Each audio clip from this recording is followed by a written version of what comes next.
ये जो वीडियो है ये उनके लिए है जो 18 से 24 साल की उम्र के हैं, इसलिए क्योंकि वो बाइक चलाना शुरू कर रहे हैं। अब उनको काफ़ी लोग दिखेंगे जो बिना हेलमेट पहने चलाते हैं और बिना शूज़ पहने हुए चलाते हैं, और जैकेट तो दूर की बात है, नी गार्ड्स भी दूर की बात है। उनके लिए ये एक छोटा सा सबक हो सकता है, तो प्लीज़ इसको ध्यान से देखिए।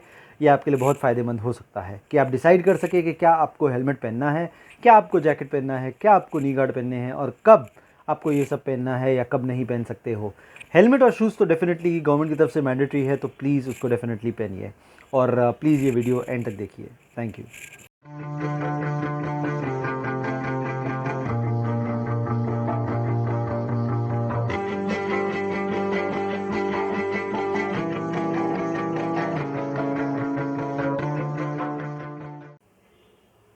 जी हाँ, ये मेरे एक्सीडेंट से गिरने से हुए हैं। ये कुछ स्क्रैचेस जो आप देख रहे हैं। अब आप एक मिनट के लिए सोचिए, अगर ये हेलमेट मेरे सर पे ना पड़ा होता तो ये मेरे फेस पे स्क्रैचेस लग रहे होते। खाली फेस पे ही नहीं, अगला इम्पैक्ट आया था मेरे शोल्डर पे, जो लकीली इस जैकेट के यहाँ जो प्रोटेक्शन है उसने मुझे बचा लिया। अगला इम्पैक्ट था एल्बो पे, जो यहाँ के प्रोटेक्शन ने बचा लिया। इस बीच में जैकेट के नीचे में राइडिंग पैंट्स नहीं पहने थे, तो यहाँ पे जो हिप बोन आता है, एरिया आता है यहाँ का, वहाँ मुझे इम्पैक्ट आया इस जगह पे। ये जो नी गार्ड है जो आप देख सकते हैं, इसमें ये जो स्क्रैचेस आए हैं, कुछ नए हैं कुछ पुराने हैं, और कुछ यहाँ पे स्क्रैच होके ये उधड़ गया है, जो शायद इतना क्लियर नहीं दिख रहा है। तो ये जो उधड़ गया है ये इस एक्सीडेंट की वजह से इसकी चमड़ी उधड़ गई है। यही नहीं, अगर हम और आगे देखें तो मेरा ये जो शू है जो आप देख सकते हैं, ये भी इस एक्सीडेंट में ही फटा है, क्योंकि ये पूरा घिस गया था। और एक चीज़ दिखाता हूँ आपको, मेरा ये जो वॉच है इसके कोने पे आप देख रहे हैं, ये भी इस एक्सीडेंट में ही हुआ है।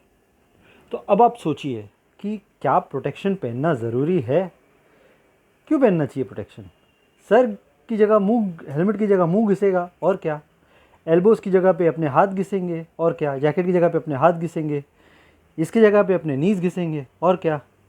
और इसकी जगह पे अपने पैर घिसेंगे, और क्या? क्या फ़र्क पड़ता है? क्यों पहने हम प्रोटेक्शन? क्या ज़रूरत है प्रोटेक्शन की? स्पेशली जब हम फास्ट चला रहे हो, जब हम लॉन्ग राइड पे जा रहे हों, तो क्या प्रोटेक्शन है? क्या ज़रूरत है प्रोटेक्शन की?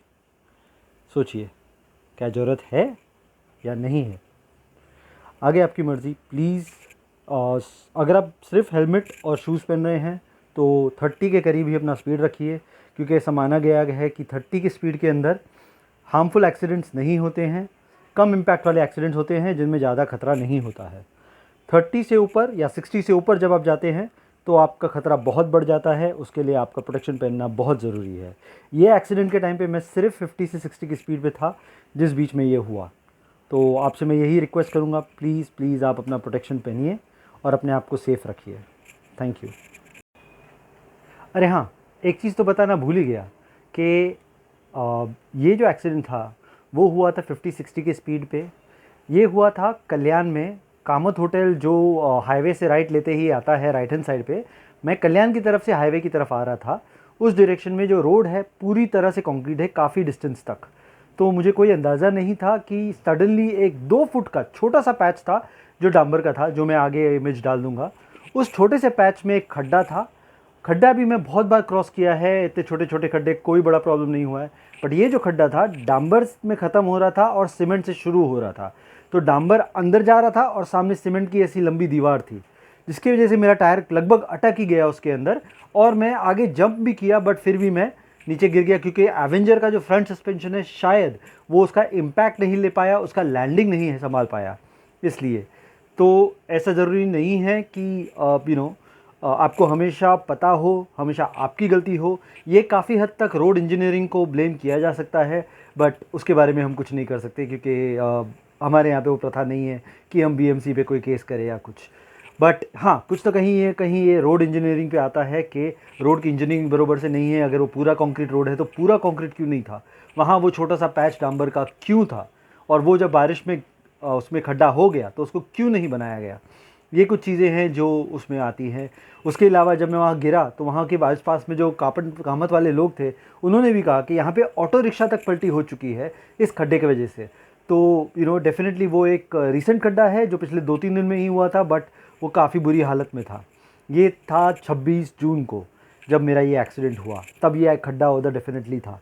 तो आप लोग से यही रिक्वेस्ट करूँगा कि प्लीज़ संभाल के चलाइए। एक मेरी गलती जो इसमें थी, मैं नेविगेशन अपने टैंक बैग पे देख रहा था, जिसकी वजह से मुझे थोड़ा नीचे देख के ऊपर देखना पड़ रहा था। वो एक मेरी गलती हो सकती है कि मैं थोड़ा डिस्ट्रैक्टेड था। खाली दूसरों को ब्लेम करना बस नहीं है, अपनी भी गलतियाँ वो करनी है। शायद अगर मैं वो नेविगेशन नहीं कर रहा होता या मुझे नेविगेशन की आदत होती तो मैं इसको शायद थोड़ा बेटर हैंडल कर पाता। तो वहाँ मैं अपनी गलती मानता हूँ। बट हाँ, कहीं ना कहीं इस प्रोटेक्शन ने मेरे को बहुत बचाया है। तो प्लीज़ आप भी पूरा प्रोटेक्शन पहनिए, आपको नहीं पता कब आपको उसकी ज़रूरत पड़ेगी। Thank you.